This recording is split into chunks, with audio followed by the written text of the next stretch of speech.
today's video, I will be explaining why the Nissan FJ20 is such a great engine.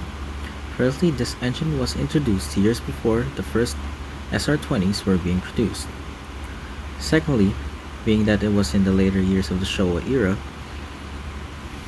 in Japan, or as in most parts of the world, the bubble economy era, no expense was spared in the development of the FJ20 engine. Moving forward, this engine was installed in the DR30 Skylines, S12 Silvias, or Gazelles as it's known in Australia and New Zealand. Nissan's engineering goal for this engine was to be a high-performance engine as well as to be a competition engine for motorsport. There are three variants of the FJ20, that being the FJ20 naturally aspirated, the FJ20 ET, which was a turbocharged variant of the FJ20, and the FJ24, which was a 2.4-liter version of the FJ20 engine. That was purely developed to be competitive in Group B rallying, and it is to be installed in the Silvia 240 RS, but was not used due to the domination of the Audi Quattro with its 5-cylinder 2.1-liter engine and 4-wheel drive system. Now let's talk about the basic configuration of the FJ20.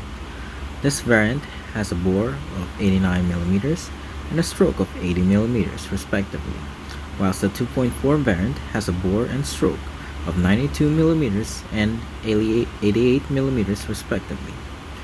Compression ratios range from 8:1, 8.5:1, and 11:1.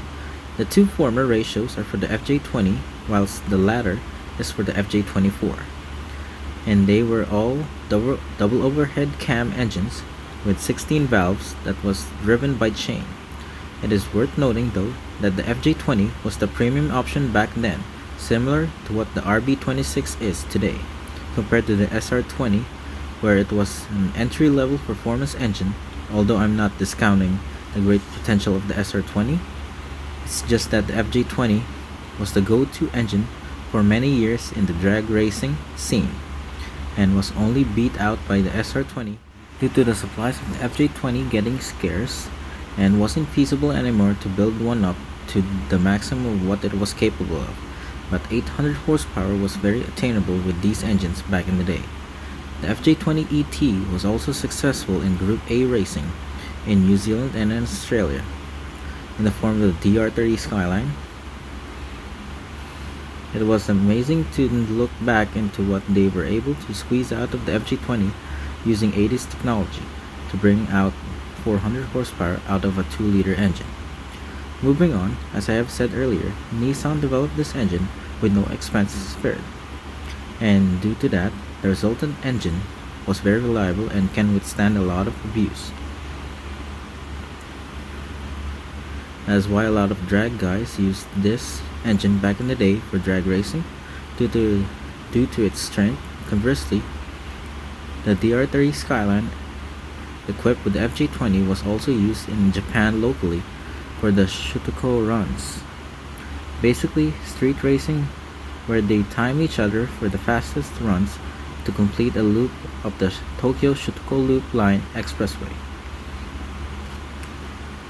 In period, they would just put a different intercooler and HKS piggyback controllers for fuel, boost, and airflow correction, then install a TO4B turbocharger and set the boost at around 17 to 20 psi, then install a set of 550cc injectors, and that resulted in 400 horsepower, and that's double the power of what it did stock, and that's saying something considering the technology available back then. That was truly amazing. Oh, and with this setup, some would also install a set of 272-degree camshafts from Kamiari or June. Kamiari still makes camshafts for the FJ20, but June has theirs discontinued for a long time now. In addition, the FJ20 was the first that Nissan produced with electronic fuel injection whilst incorporating sequential fuel injection. That was a world first back in the day, although due to the technology available at the time, it would return to batch fire at around 3000 RPM. That is still really cool if you ask me, since that technology was introduced 40 years ago. The FJ20's ignition system was also capable of direct ignition by means of the mechanical configuration of the distributor. Because the distributor has a dual Hall effect trigger system comparable to the RB26's cam angle sensor, in which it has one trigger disc for the engine speed and another one for a home signal, to let the ECU know what cycle the engine is in, be it compression or exhaust stroke. That is why it was possible to use sequential fuel injection, although the ECUs back then were not as capable as the ones we have today in running sequential fuel injection in all RPM ranges. Finally, even to this day, there are still performance parts available for the FJ20, although they are a bit pricey, as these engines are not as common anymore, and the number of people who know the existence of this engine are very few nowadays. Hope that you guys enjoyed the video on the FJ20, and if you liked the video, do leave a like, comment, and subscribe for more. And if you would like to support the channel, the link would be down in the description below. Until next time, have a good one.